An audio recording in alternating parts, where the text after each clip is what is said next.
بسم اللہ الرحمن الرحیم۔ السلام علیکم ناظرین، آج ہم آپ کو پاکستان کے سب سے خطرناک اور بڑے سیریل کلر کے بارے میں بتانے جا رہے ہیں۔ اس نے کس طرح سے 100 سے زائد بچوں کو زیادتی کا نشانہ بنانے کے بعد قتل کر دیا۔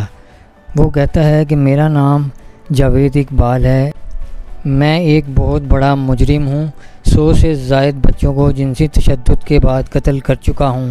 ان قتل شدہ بچوں کو میں تیزاب کے ڈرم میں ڈال کر ان کی ہڈیوں کو 5 سے 10 منٹ میں گلا دیا کرتا تھا۔ ان جرائم کی وجہ سے میرا ضمیر ہے اب وہ مجھے جھنجھوڑنے لگا ہے اور میں اپنے سارے گناہوں کا اعتراف کرنا چاہتا ہوں تاکہ مجھے سزا دی جا سکے۔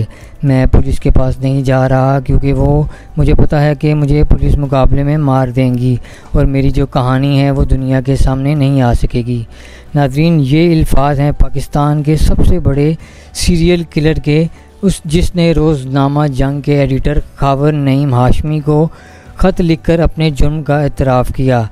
یہ جاوید اقبال کون تھا؟ اس نے لاہور جیسے مصروف شہر میں کیسے 100 بچوں کو قتل کیا؟ اس کے ان جرموں کی کیوں کسی کو آج تک کانوں کان خبر نہ ہوئی؟ آج کی ویڈیو میں ہم ان تمام حقائق سے پردہ اٹھائیں گے۔ جاوید اقبال خاندان تقسیم کے بعد لاہور میں اپنے والد کے ساتھ آیا۔ یہ 1961 میں پیدا ہوا۔ اس نے گورنمنٹ اسلامیہ کالج ریلوے روڈ سے انٹرمیڈیٹ کیا۔ جاوید اقبال بچپن سے ہی ضدی اور جھگڑالو، یہ والدین سے ہر جائز اور ناجائز بات منوا لیتا تھا۔ اس کے ذہن میں الٹے سیدھے خیال آتے رہتے تھے لیکن کسی سے ہاتھا پائی یہ نہیں کرتا تھا۔ والد نے شاد باغ میں لوہے کے پائپ بنانے کا ایک چھوٹا سا کارخانہ اس کو لگا کر دیا۔ اپنے کارخانے میں وہ لیبر کے طور پر بچوں کو بھرتی کرتا، ان کی ہر ضرورت کا خیال رکھتا۔ اس نے بچوں کو لبھانے کے لیے سانپوں اور مچھلیوں کی دکان بھی کھول رکھی تھی۔ شاد باغ وہ علاقہ تھا جہاں پہلی بار اس پر بدفعلی کا الزام لگا۔ 1990 میں اس کے خلاف مقدمہ درج ہوا لیکن یہ فرار ہو گیا۔ اس کے بعد وہ لاہور کے مختلف علاقوں میں مقیم رہا۔ اس کی زندگی کا ٹرننگ پوائنٹ 17 ستمبر 1998 کی رات تھی۔ اس رات جاوید اقبال ایک مالش والے کو اپنے گھر لے کر آیا اور اس نے اس کو زیادتی کا نشانہ بنا دیا۔ مالش والے نے اس الماری سے بندوق نکالی اور جاوید اقبال کو شدید زخمی کر دیا۔ اس کے بعد وہ مالشیا وہاں سے فرار ہو گیا۔ جاوید اقبال اتنا زخمی ہوا کہ کئی مہینے تک جنرل ہسپتال میں زیر علاج رہا۔ اس کے سر کی کئی ہڈیاں ٹوٹ چکی تھی۔ اس کا سر پھول کر پانی والے گھڑے جیسا ہو گیا تھا۔ اس واقعے کے بعد جاوید اقبال کا حال اتنا برا ہو گیا تھا کہ وہ کسی کو پہچانتا تک نہیں تھا۔ کئی ماہ تک اس کا علاج ہوا۔ اس دوران اس کی والدہ ہی نے اس کا خیال رکھا۔ پولیس نے بھی اس مالش والے کی بجائے جاوید اقبال کے خلاف ہی مقدمہ درج کر لیا۔ اس مقدمے کے بعد جاوید اقبال نے واقعی یہ فیصلہ کر لیا کہ اب وہ بچوں کو اٹھایا کرے گا اور ان کو قتل کیا کرے گا۔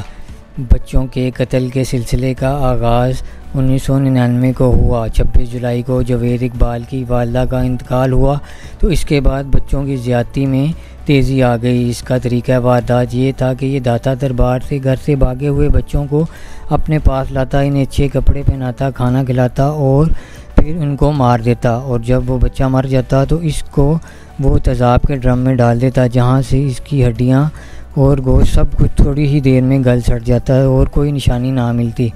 بچوں کو قتل کرنے کے بعد جاوید اقبال نے سرنڈر کرنے کا فیصلہ کیا، لہٰذا اس نے پولیس کو ایک خط لکھا۔ پولیس نے اس پر توجہ نہیں دی۔ پھر اس نے روزنامہ جنگ کو خط لکھا۔ یہ خط اخبار کے ایڈیٹر خاور نعیم ہاشمی کے ہاتھ لگ گیا۔ اس میں 75 بچوں کی تصویریں بھی تھیں۔ جب خاور نعیم ہاشمی نے اس کو اخبار کے دفتر آنے کو کہا تو یہ رکشے میں بیٹھ کر آیا۔ اس کے ساتھ 2 لڑکے بھی تھے۔ اخبار کے دفتر میں اس کی تلاشی لی گئی۔ اس سے بڑی مقدار میں زہر اور نیند کی گولیاں برآمد ہوئیں۔ اس کی موجودگی کا پتہ چلتے ہی پولیس بڑی تعداد میں اخبار کے دفتر کے باہر پہنچ گئی۔ اس دوران فوج سے جنرل خالد شمیم کا فون آ گیا۔ انہوں نے خاور نعیم ہاشمی کو ہدایت کی کہ جاوید اقبال کو پولیس کے حوالے نہ کیا جائے۔